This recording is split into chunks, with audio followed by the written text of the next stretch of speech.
Awakening with Brahma Kumaris. I am delighted to welcome once again in our studios Sister Jayanti, the European Director of Brahma Kumaris. Welcome, Sister Jayanti, and Om Shanti. Hello and Om Shanti. Sister Jayanti, the world is in crisis, and this is no new news. This is old news. Where do I draw the power to face? It's true that although every generation has said that there are problems, it's not just a question of problems anymore, but really things have hit a very, very low point. And I think that the hope for the future is through our faith. Faith in God, faith in the self, and faith that destiny is on our side, that destiny is benevolent, that ultimately it is good that wins, it is truth that wins, and so things have to change and become better. And when I remember that and I go deep inside myself and connect with God, then I draw that power that strengthens my faith, and I know that this will give me the power to face any situation that I may be in. So you connect the power to face with the power of faith. I do.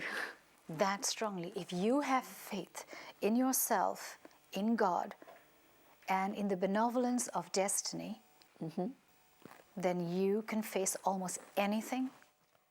How else can I cope? Because there are so many difficult situations that come in front of me, and yet something deep inside of me tells me that if I have faith in God, I'm going to be able to have the strength, the courage, the stability to pass through all of this, and that there is light at the other end of the tunnel. So and courage comes with this faith, so it's very important. What image will you put to this power to face? When we're describing the different powers, then the ultimate thing that we have to face is that of death. Perhaps that is the biggest challenge that comes, whether it's my mortality or the mortality of those whom I love. And the image that we use is of the corpse. At that point, the body is lifeless, but yet the spirit, the eternal soul, is like the lamp that's shining.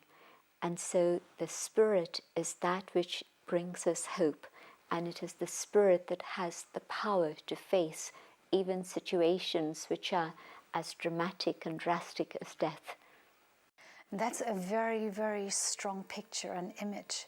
But I think it's a very real one, because that, at the end of the journey, is the truth. In the face of uncertainties, let me go a little bit softer before I approach the subject of death as a reality of life. In the face of uncertainties from day to day, today I have a job, tomorrow I don't have a job. How do I use the power to face as a power in that uncertain times? At that moment, if I have the faith that with honesty and hard work, I will always be able to manage to earn my living and to be able to feed my family, I can treat this situation as a new opportunity. One chapter has closed, but they say that when one door closes, there's another door that opens. And if I keep that faith that, yes, there is something ahead of me, then I don't lose hope at that moment. I think the power to face situations is very much connected, firstly with faith, but also with hope, knowing that there can be something that is better that lies ahead. And yes, at this moment, I have to remain very positive, very stable, and trust that my honesty and my hard work is going to be fulfilled, is going to be rewarded. I guess this positive attitude and hope, like you said, for tomorrow is what going to keep me motivated to keep looking for that job. There'll be something that I can do, even maybe if it's not a position that fulfills my ego that I had before. But as I say, I have two hands and I'm ready to work hard with honesty, with an integrity.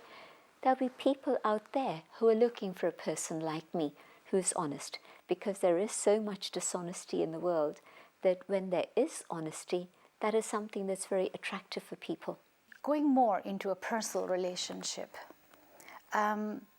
we please people a lot, but not everybody's pleased with us. How do I use the power to face when I come face to face with someone I do not like? But I have to face them. And now I'm becoming spiritual. I want to have faith. I want to have hope in them. But I can't deny that I really do not like them. How do I face them? Mahatma Gandhi was asked the question, how do you deal with your enemies? And he said, I see them as my friends.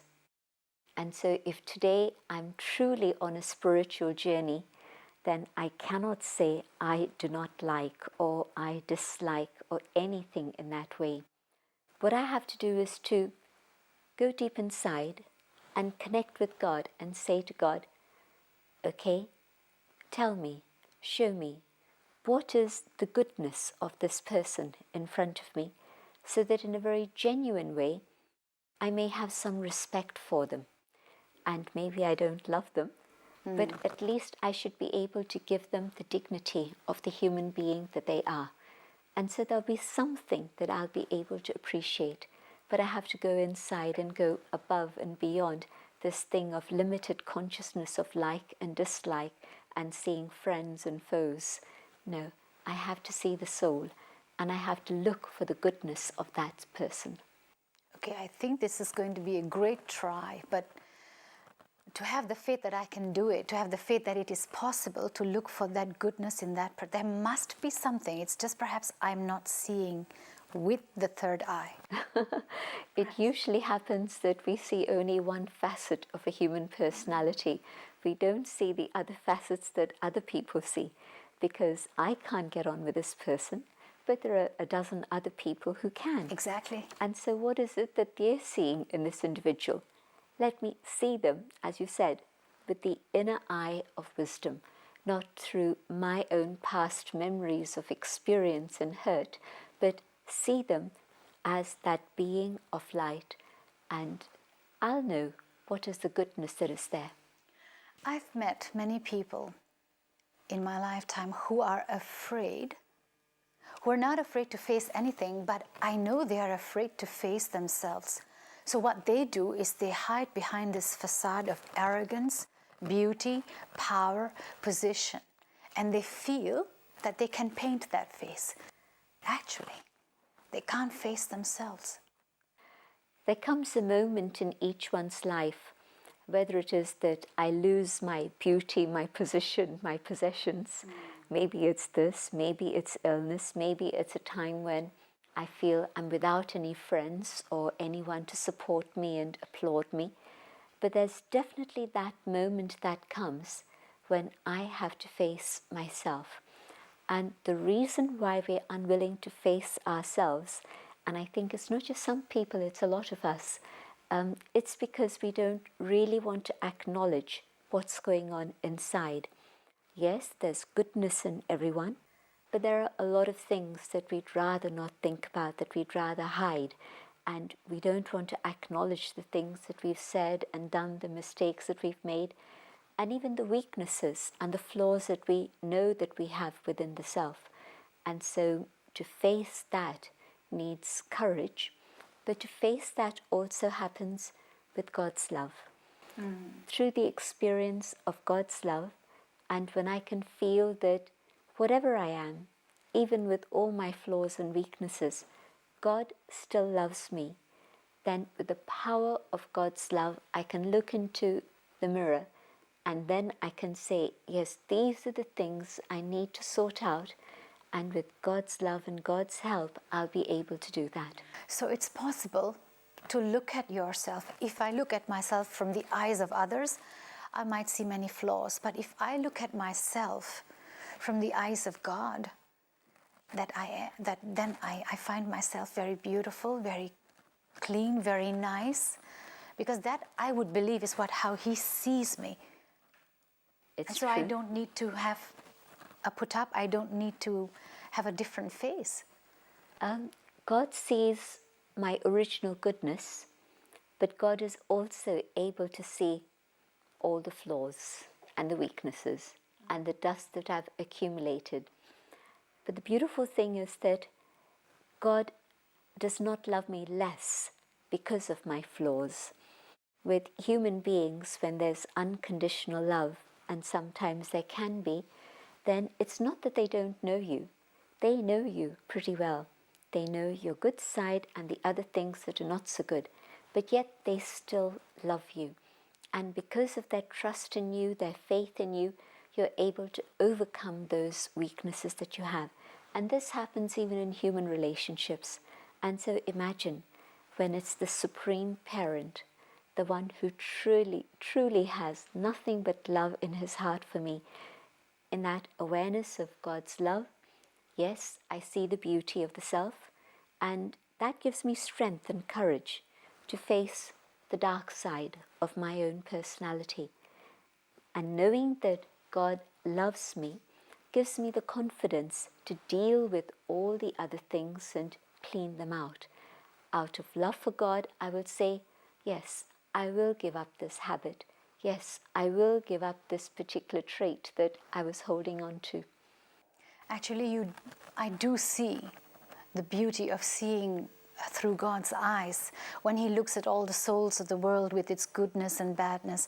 I was just thinking about even a simple thing like a mother has 5 children. She knows them all, each one's flaws and each one's beauty, but yet she sees them as all her children, and and they feel the beauty. So I can almost appreciate this example that you have given of how God must be seeing all His variety of children.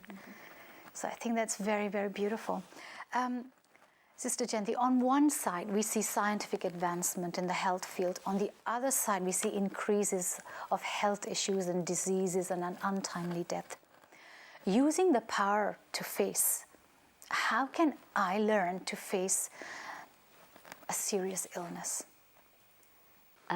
It's a difficult one because we never think that bad things can happen to me. So when something happens and the doctor tells me you're going to be out of action, maybe for a long time to come, the first question is, why me? Why not somebody else? Why me? What did I do to deserve this? And when I talked about the power of faith, the faith in God, the faith in the self, the faith in destiny, at that moment I need to hold on to that faith very, very strongly, that there is some benefit in this. For example, if I'm a busy person, I have my career, I have my duties at home, how much time do I have to give to myself or to my family? Quality time to spend with them. And I know that when serious illness has happened, the person suddenly has to stop. The whole timetable has to shift. And now there's no more that busyness. Now there's all the time in the world for the self and the family, to be with the ones you love the most. And that is really looking at the silver lining of that particular cloud and knowing that this is an opportunity for me to do the things that I haven't been able to do as yet. And that means going deeper into my own spiritual journey, being able to find the strength that that can give me, to be able to enjoy the little things of life that I'd forgotten about. So that means, Sister Jayanti, the attitude of my mind towards my illness can be more important than the disease itself? It's the attitude? It absolutely determines how the course of illness is going to work out. My mind being in a state in which I'm uplifted, my mind staying in connection with God, my mind being able to visualize positive things, a good outcome, my mind even giving good wishes to the medicines, the tablets as I take them. All of these things are going to help aid my recovery. And yes, it is very possible that even serious illnesses can be turned around and there can be a total recovery. I've been in situations where a person is seriously ill, but we don't have to go and cheer them up. They've been able to maintain such a high consciousness that they're radiating light, and they cheer up whoever goes to visit them. Now, this is a reality of the yogis that I've seen. Illness comes, but the way they deal with illness is very different to a person saying, "Oh, poor me, why isn't somebody visiting me? Why?"